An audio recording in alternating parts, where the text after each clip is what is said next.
What bothers me, Sam, on this deal, aside from this public display, is that now one item was brought up between July 3rd and July 22nd, okay, and actually the 24th. Actually, they were, Vince, but none of the press would not allow us to get our message out from July 3rd to the 22nd. The items were brought to the Corporation Council. And he approved the whole agreement with full disclosure, with full discussion with city council members? Oh, no. There's only the chairman brought our issues to the Corporation Council. He said, look, here's the issues that I have here with the deal. The other two, I don't know what was going on. I know Charles Walker has some of the similar issues I have, so I've been speaking to Charlie. He says, no, I agree, there's some issues here. The fifth person doesn't do her homework, okay? It's obvious. I mean, the people write a speech, they read it verbatim, and they go along with it, and they say it's grand, it's wonderful, it's overwhelming. Guess what? I'm a teacher. She's a teacher. We're both teachers here.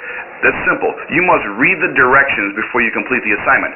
Obviously, somebody didn't read the directions. I know I read the directions over that period of time, but there was questions I had that I had to have friends of mine that are attorneys look at it for me. Okay, that's where I was going. See, now the copy that I received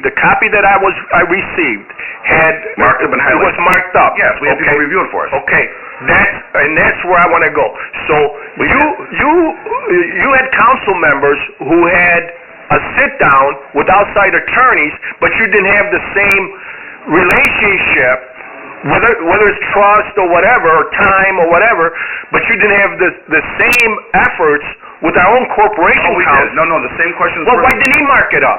Why didn't he mark it up? I can't answer for Mr. Johnson. I know he was answering Glenn's questions, and then we submitted. Did he answer these questions that were marked up? Some of the questions were answered. A lot of the stuff got diverted and ignored, and it's not by him directly. A lot of stuff like our responses, we had them. Now, if you look at the second council meeting, which had occurred on, what was it, last Wednesday? Yes. What the date was, what? 24th. The 24th of July. At that council meeting, I began to review them. Miss Grandinetti went off into a tangent. I said, I'm not going to lower myself to that level. The mayor jumped up and yelled something silly. I told him to shut up and sit down because it's just ridiculous what he was doing, because he was trying to create another version. I put my piece of paper down. I said, okay, I'm done. I looked at Mr. Johnson. I said, Mr. Johnson, I'll see you very shortly in your office, and I'm going to go over this with you one more time. I met with Mr. Johnson again yesterday. He has my list of concerns. He's bringing them back to Mr. Shefflin, and they're going to begin to address the concerns that we have collectively. So yes, we have been trying to do this, but the point here is that we're never able to get our message out that we've been trying to do this. But now, there's only three people, like I said, the Niagara Falls Reporter, you've allowed us, now Tom Darrow's allowing us to get our message out. Well, there's been a lot of grandstanding by the larger media sources out there, playing us up. Because I really don't care. You know what I mean? They can write what they write. It really, on Facebook, I have to laugh sometimes when people seem to forget 2004 to 2007, which includes the media. Yes. You know, and unfortunately, I was a target of the media, and not just the federal government. Yeah. You know, and it hurts. It hurts Niagara Falls in a lot of ways. You know, making us look bad. And I gave the contract to the municipal building. I gave to 2, 4, and 7, the Gazette and the Buffalo News. Yep. Not one sentence was written in the papers or said on TV regarding the municipal building as far as what my concerns were. They just kept on calling me stubborn. They kept on calling me names, and they kept on bringing up not what I was trying to do for the city, but the hell that I was going through with the Justice Department. Correct. And the same thing. What are they? The charges, and the irony is that when those charges were finally dropped, okay, not one story in the press. No. And not one story in the press. And the funny thing is, what do they do for me during this same time? For the same 2 weeks, I'm on vacation in the Adirondacks the next day. They're worrying about my business, which has been in business since 1999. This is my 15th year. No, I know that. I know that. It only ever appears in the press when I ran for re-election in 2009, and now I realize the only time it is. And then here's the funny thing: we watched it unravel. We knew this was going to unravel because the day we opened up in June 25th, whatever. 3 days later, Miss Grandinetti was like hiding over in this corner looking at her business.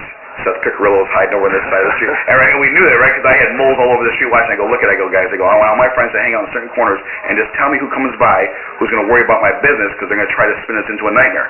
We predicted it. Then my wife, she was volunteering there because nobody gets paid. I said, honey, why don't you work this shift for us, cover it for 8 hours for me because I got to sleep today. So she's working. She goes, Sam, she goes, somebody is sending cameras. I said, holy cow, I wonder if it's the same person that sent in cameras illegally into Bob Anderson's office when he ran for election and photographed his wall. So obviously we know who did it. Well, because the chief of police reported back to me after I asked in 2008, could you conduct this investigation because Mr. Anderson's privacy has been violated. But I said, he conducted the investigation, he reported back to me and said, we're not going to embarrass her publicly, but we know who came. There's only one person who will come behind Bob's desk, because you're not supposed to. We have these common offices, you know that. Right. But our space and our desk, in order to get, you have to go behind them to get to our personal stuff. Right. So people did that, and they came and they photographed my business. From there, it went off to Buffalo, and then the people in Buffalo made a phone call to Attorney Luke and Sam, listen. City workers were doing that to me all the time. Well, you got council members doing this now. No, but I'm saying the fact they were directed by council members. Yes. Okay? So, council members being directed by the mayor. So the fact that the council shares the same relationship with the Niagara Falls Reporter as the mayor does with the Buffalo News and the Gazette, it's wrong on both sides. Yeah, but I don't think there's the same relationship with the Reporter, because if you look at the history of the Reporter, I've taken it up the butt several times. I know that. And I keep them because I have a wall of fame in my garage. And what we do is any negative article, Gazette, Buffalo News, Reporter. No, I know that.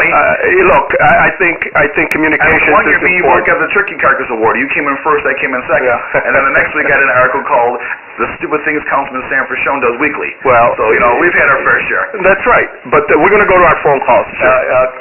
Caller, you're on. Hello. Hi, Vince. Yes.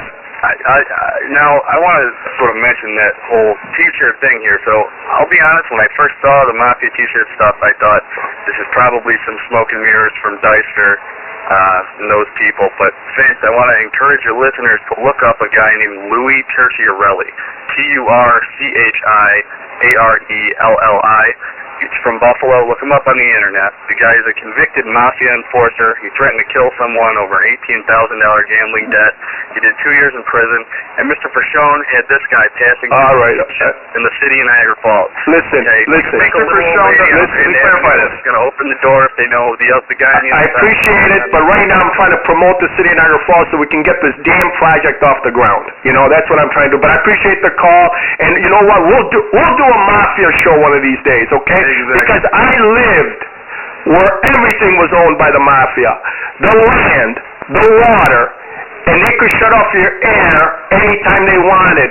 So I don't want to hear the mafia talk other than the fact that, let me tell you something, it's not pleasant. You're doing a disservice to the people of the city right now. He sent a convicted felon. No, Sam Fruscione, let me clarify. Let's get back on the Hammerster deal. Thank you very much.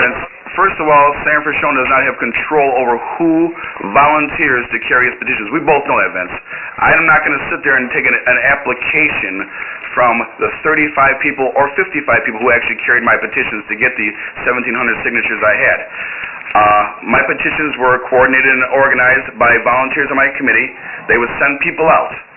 If somebody went in there and carried a petition, I'm not going to sit there and conduct an interview and a background check on every single person. It appears that he was able to carry them because they were not removed from the list of the Board of Elections. Otherwise, a convicted felon couldn't carry a petition because I believe they cannot vote in the state of New York. That's wrong. That's not true. It's not true? That's not true. Okay. But see, this is why I get so damn frustrated, because the fact is, okay, that once you do your duty to society and make up for your past sins, what they have as their mission statement is that people are supposed to be able to come back and rehabilitate. Yes. The very people that praise that kind of mission statement are the same people that try to trip you up and cause you more aggravation. Instead of giving you a helping hand, they trip you up. And we have those people right here in the city of Niagara Falls. And to be fair, one of them was at the council meeting, this last council meeting. He's aspiring to become a city leader at some point. The most vulgar, vicious, berating, language. I mean, I was in construction for 37 years. Look at the guy Never who's heard, in then, I guess, since he's doing the exact same right, thing. You never heard language like that. Yeah. 37 years of construction. This man was so vile, so misinformed, you know. But you know what? He comes from the same group of people right now in Niagara Falls who are trying to destroy the city, thinking that they can live off the scraps, and that's wrong. But you know what? So back to my assumption, Vince, like I was saying, that must have been okay because the Board of Elections never contested his no, exactly. That's misinformation, and that's my rant on the justice system. You know, that's my rant on the whole entire process. I'm not going to sit there and interview. I'm out there trying to get my own signatures. And by the way, my friend, I've also been taking care of my wife for the past 6 months, who has a very deadly disease. No, and I'm glad that that's over for you. And I'm doing a good job. I actually only got 75 signatures out of the 1,700 we carried because I'm way too busy taking care of her to actually sit out there and run around and get this thing. So I thank all my volunteers. I thank Sam Archie and the rest of the guys that helped coordinate them. I thank Ron Cunningham for his crew for going out and coordinating the signatures, because if it wasn't for them, I never would have made it on the ballot, because this time I could not do it. Okay, I have more important priorities than running door to door.